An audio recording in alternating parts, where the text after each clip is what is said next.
ఏమండి అసలు మీరు ఇంట్లోకి ఏం తెచ్చి తగలబెడుతున్నారో కూడా చెప్పండి. అదేమిటండి నేను ఏం చూస్తున్నానండి? ఇంకేం చెయ్యాలండి, మన ఇద్దరికి పెళ్ళే 5 సంవత్సరాలైనా ఇట్లా మన ఇద్దరు లింగు లింగు లింగు మండం తప్ప ఒక పిల్ల పిలిచా.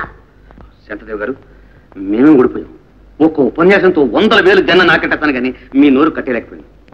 పోనీ వాళ్ళకు ఒక గుక్కడి కాఫీ ఇప్పించండి. మీరు నాకేమీ చెప్పక్కర్లేదు ప్లీజ్.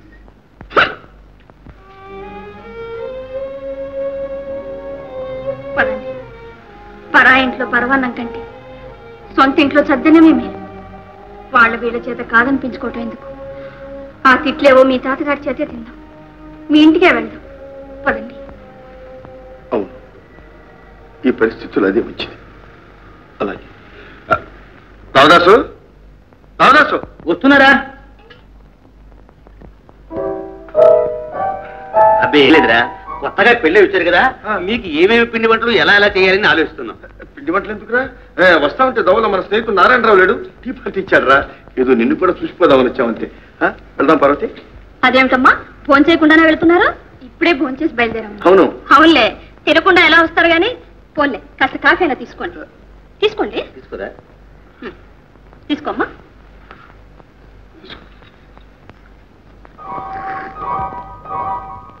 అలా చూస్తారేమిటండి? పాపం ఒక్క పూటైనా ఉండమని బ్రతిమాలండి. అక్కర్లేదమ్మా, మా తాతయ్య గారు వెంటనే రమ్మని గౌరవించారు. అవునులే, మీ తాతయ్య కంటే మేము ఎక్కువగానే. అది కాదమ్మా, నాకంతా తెలుసమ్మా. అయినా మీరు భోజనానికి లేక మా ఇంటికి వచ్చారా, మేము పెట్టలేక పొమ్మంటున్నావా? ఏదో మా ఆయన స్నేహం కనుక మీరు వచ్చారో చూసారో వెళ్తున్నారు. వస్తామమ్మా. అవునమ్మా, మీ పేరేమిటో చెప్పావే కాదు, బజారు పంపి చీర రేవుగా తెప్పిద్దామంటే ఈ లోపు కాకుండానే వెళ్ళిపోతున్నారు. మరి ఎప్పుడైనా వస్తానండి. వెళ్ళొస్తాను. నేను రామదాసులు కాదురా, ఈ మాత్రానికి దిగులు పెట్టాను. ఎలాగో సర్దుకో. వెళ్ళొస్తాను. వస్తామండి.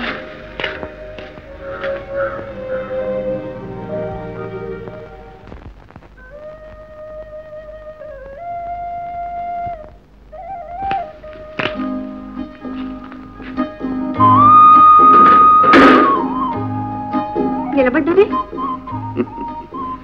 ఇక్కడేం సన్మానం జరుగుతుందోనని ఊహిస్తున్నాను. ఊహలు ఎక్కువగా అపోహలే అవుతాయి గాని పదండి. నువ్వు ఇక్కడే ఉండు, నేను ముందు వెళ్ళొస్తాను. ఏ నేను వస్తాను. అబ్బే, మగవాణ్ణి కనుక ఆ ముందు తాంబూలో నేనే పుచ్చుకుంటాను.